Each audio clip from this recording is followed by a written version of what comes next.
Now, here's a dream come true moment for a Filipino-American frontliner in the United States. Dr. Audrey Sue Cruz gets her very own Barbie doll design in honor of her work during the COVID-19 pandemic. Dr. Cruz is one of 6 frontline workers from around the world who are recognized by doll manufacturer Mattel for making a positive impact amid challenging times.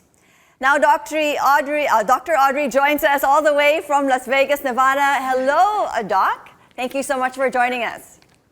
Hi, thank you so much for having me. I'm so excited to be on the show. Well, we are so excited to have you as well. Congratulations. First up to you. You know, it's not every day that you get a doll designed to look exactly like you. And of course, we're so proud you're the first Fil-Am physician to become a Barbie role model. Now, do take us through that moment when you first learned that you were chosen as part of Barbie's #ThankYouHeroes program.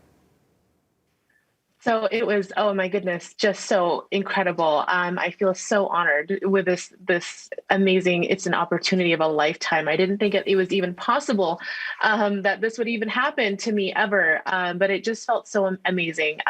The moment that I opened that Barbie doll, or the box for the Barbie doll, it was just so emotional. I was holding back tears because I was just so incredibly amazed at how well they did everything. And I truly am just very honored at this opportunity.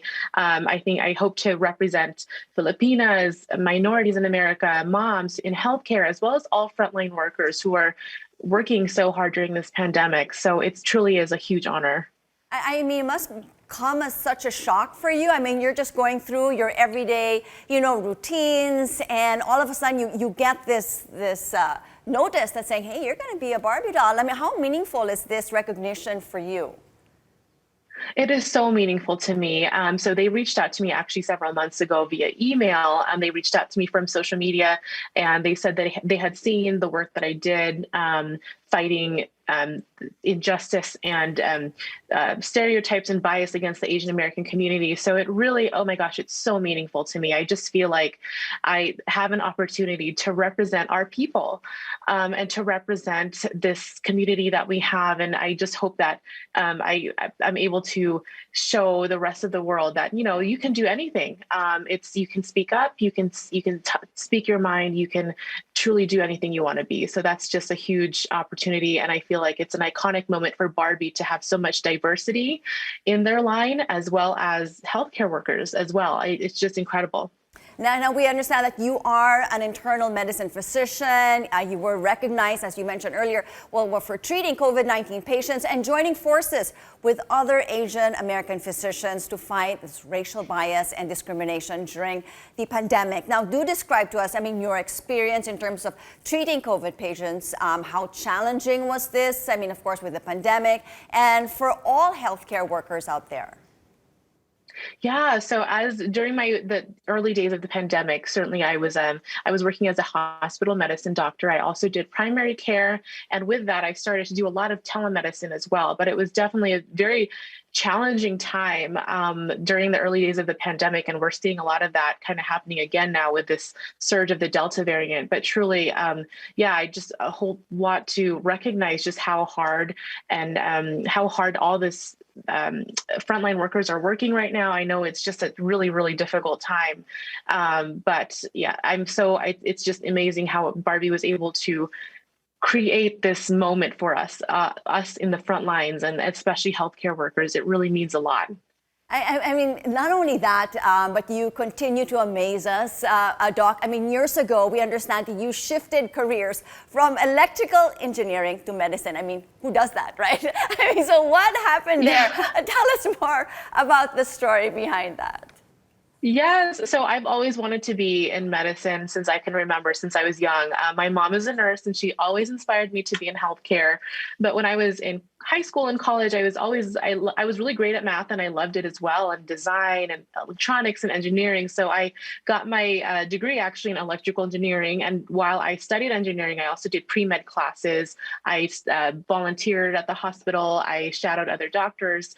And so while I was completing my coursework for engineering, I realized that while engineering was wonderful and amazing, my heart lied in medicine. That's just where I feel like my calling is. So after engineering, after I got my bachelor's degree in electrical engineering, I got accepted to medical school and I didn't look back. I love my career in medicine, and I truly do also highly respect engineering. I feel like I was able to get a lot of experience. I learned a lot about critical thinking and analytical thinking as well, but my heart is in medicine. So that's kind of where that shift came from. I mean, it just shows, I mean, the passion that you have and the love for all that you do. What would your message be to those who would like to pursue a career in medicine? And maybe a brief tip on how you handle all of this racial discrimination in the workplace. Absolutely. So my tip for anyone wanting to go into medicine is to just go for it. So my story is that, my family moved here from the Philippines before I was born. We didn't have any connections. We didn't know anybody in the medical field. But despite that, we were able to make our own path, and we were able to carve our journey and create these opportunities for ourselves. So it's possible for anybody. And so I just want to let you know, you don't feel limited by your situation or what background you come from or the culture that you're from. It's possible for you, like it's possible for us as well. I'm proud of my brothers. One of my brothers is in medical school, the other one's in dental school, and my mom's a nurse. So we're all kind of a family of healthcare workers, all inspired by our mom. But my advice for all the healthcare workers as well undergoing all this challenging experiences, especially those who are experiencing bias in the workplace, is to speak up.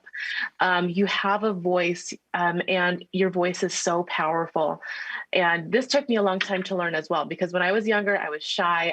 I felt like my voice didn't matter, but your voice truly matters. So don't be afraid to speak up, because it's powerful. There you go. Thank you so much for joining us this morning, and do continue to be an inspiration to us all. Doc Audrey Sue Cruz, do stay safe.